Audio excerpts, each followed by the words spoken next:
Praise the lord.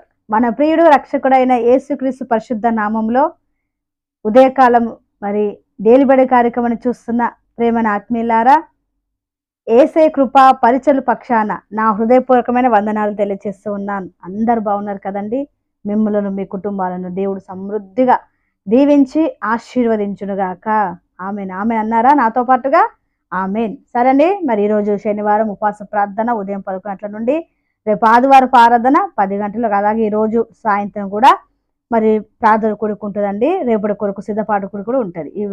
ఇవి ఒక మరి టైమింగ్స్ సమయాలను మీరు జ్ఞాపకం చేసుకునండి. మీకు తెలిసిన వాళ్ళని ఈ యొక్క మరి జవహర్ నగర్, బాలాజీ నగర్, అలాగే అరుంధతి నగర్లో ఎవరన్నా మీకు తెలిసిన వాళ్ళు, మీ బంధువులే కానీ, మీ స్నేహితులే కానీ, శ్రేయభిలాషులు ఉన్నట్టయితే మా పరిసర ఏసే కృప మందిరం మరి మీరు చెప్పండి. ఇక్కడ మరి దైవ సేవకులు సేవ చేస్తున్నారు, మందిరం ఉందని మీరు చెప్తే వాళ్ళు తప్పకుండా రావడానికి ప్రయత్నిస్తారు. సరే అండి, మరి ఈ రోజుకి దేవుడు మనకి ఇచ్చినటువంటి వాక్యాన్ని చదువుకుందామండి. కీర్తనలు 123వ కీర్తన 1-2 చరణాలు నేను చదువుతానండి.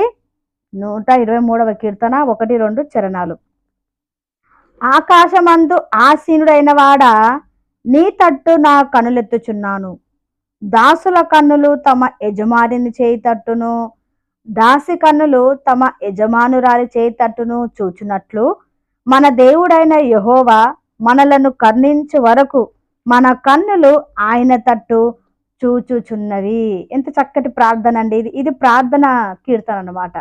ఇక్కడ మరి పేరు మాత్రం రాయబడలేదు, యాత్ర కీర్తన అనే ఉంది. మరి దావీదు రాశాడా, మరి ఇంకొక భక్తుడు రాశాడా మనకు తెలియదు, కానీ యాత్ర కీర్తన ఇది. మరి ఉన్నటువంటి చరణాలు 4 ఉంటాయి, కానీ చాలా చక్కగా ఉంటాయండి. ప్రార్థన చేస్తున్నాడు భక్తుడు.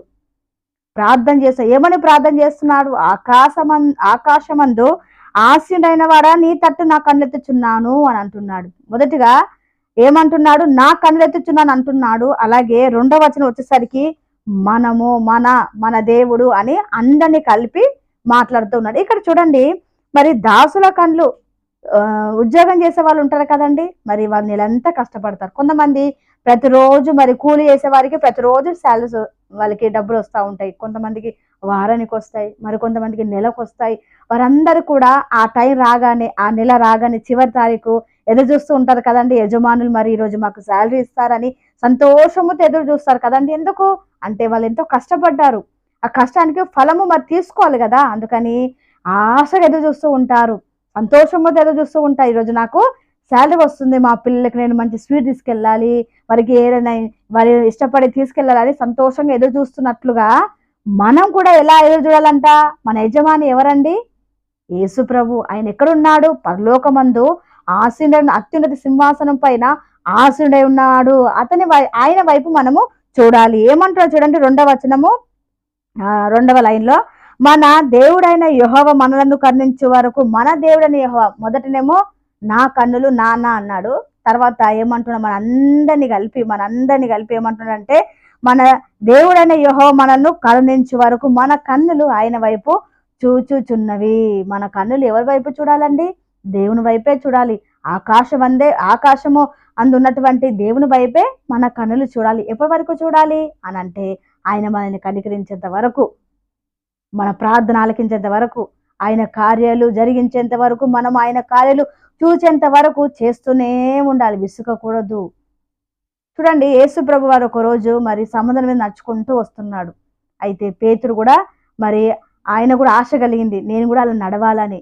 ఆశ కలిగినప్పుడు మరి, అయ్యా నేను కూడా అలా నడవాలనుకుంటున్నాను, అయ్యా నాకు బలమివ్వు, నాకు శక్తినివ్వు, నన్ను నడిపించంటే, రా పేతురు అని ప్రభుల వారు చెప్పాడు. చెప్పినప్పుడు మరి పేతురు కూడా మరి దేవుని మాటకు లోబడి అలా నడుస్తూ ఉన్నాడు. ఏసే వైపు చూస్తూ సముద్రం మీద నడుచుకుంటూ వస్తున్నటువంటి ఆ ప్రభు వైపు చూస్తూ ఆయన కూడా నడుస్తూ ఉన్నాడు. అయితే ఒక్కసారి ఆయన చూపు ఏమైందో తెలుసా అండి? ఆ ప్రక్కకు తిప్పాడు. ఏ ప్రక్కకు? సముద్రం వైపు తిప్పాడు. సముద్రము మరి పొంగుతా ఉంది, అలలు ఎగుస్తా ఉన్నాయి, సౌండ్ వస్తా ఉంది. ఎప్పుడైతే ఆయన కన్నులు ప్రభు నుండి మరి ఆ ప్రక్కకు తిప్పాడో, ఆ సముద్రం వైపు తిప్పాడో, మునిగిపోయి సాగాడండి.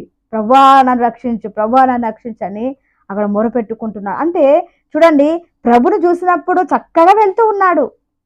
ఆయన కన్నులు ఎప్పుడైతే ప్రభు నుండి పక్కకు మరి ఆ కన్నులు అటువైపు వెళ్ళాయో, అప్పుడు మునిగిపోయి సాగాడు. ప్రేమైన దేవుని బిడ్డలారా, మనము మన ఆత్మీయ జీవితంలో మరి అనేక ఔషధాల కొరకు మనం ప్రార్థన చేస్తూ ఉంటాం. ప్రతిరోజు ప్రార్థన చేస్తూ ఉంటాం కదండి. మరి మనము మన ప్రార్థన ఆయన వినాలంటే ఆయన వైపే చూడాలి, ఆయన తట్టే చూడాలి. లోకం తట్టు, ఆ తట్టు, ఈ తట్టు మనం చూడకూడదు. ఎన్నో దిక్కులు ఉన్నాయి కదండి. అన్యులు అంటూ ఉంటారు 4 దిక్కులు ఉన్నాయని. కానీ మనకు ఒకటే దిక్కండి. ఎవరో ఆ దిక్కు? యేసయ్య దిక్కే. ఆకాశమే మన దిక్కు. ఆయన వైపు చూడాలి. ఎంతవరకు చూడాలంటే మనల్ని కనికరించేంత వరకు మన కనులు తిప్పకూడదు. ఎటువైపు కూడా తిప్పకూడదు. ఆయన వైపే చూస్తూ మనం నిరీక్షించినప్పుడు తప్పక దేవుడు మన ప్రార్థన ఆలకించి అద్భుతాలు దేవుడు జరిగిస్తాడు. ఒక చిన్న వాక్యం చదివి ముగిస్తానని ప్రార్థన చేస్తాను. ఇదే కీర్తనల గ్రంథము 40వ కీర్తన. ఇది దావీదు మహారాజు రాసినటువంటి కీర్తన అండి. 40వ కీర్తన 1 నేను చదువుతున్నాను చూడండి. యెహోవా కొరకు నేను సహనముతో కనిపెట్టుకొంటిని, ఆయన నాకు చెవియొగ్గి నా మొర ఆలకించెను. ఎలా ఎలా కనిపెట్టాడండి? దేవుని సన్నిధిలో దావీదు ఎలా కనిపెట్టాడండి? సహనముతో కనిపెట్టాడు. మరి ప్రార్థన చేసేవారము, మరి మరి మన అవసరాలు తీరబడాలంటే, మన ప్రార్థనకు జవాబు రావాలంటే సహనం కావాలి. ప్రేమను దేవుని బిడ్డలారా, సహనముతో కనిపెట్టాలి.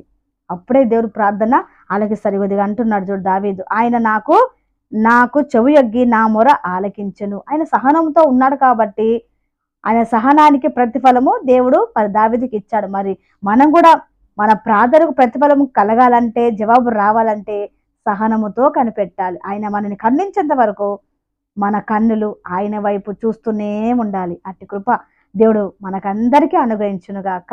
ఆమేన్. చిన్న ప్రార్థన చేస్తానండి. స్తోత్రము తండ్రి, మహోన్నతుడా, పరిశుద్ధుడా, నీకు స్తోత్రాలయ్యా. ఉదయకాల సమయంలో ప్రభువా నాయన ఈ డైలీ బ్రెడ్ లో ప్రభువా ఇదిగో మీరు మాతో మాట్లాడుతున్నటువంటి మాట తండ్రి నీకు స్తోత్రములు.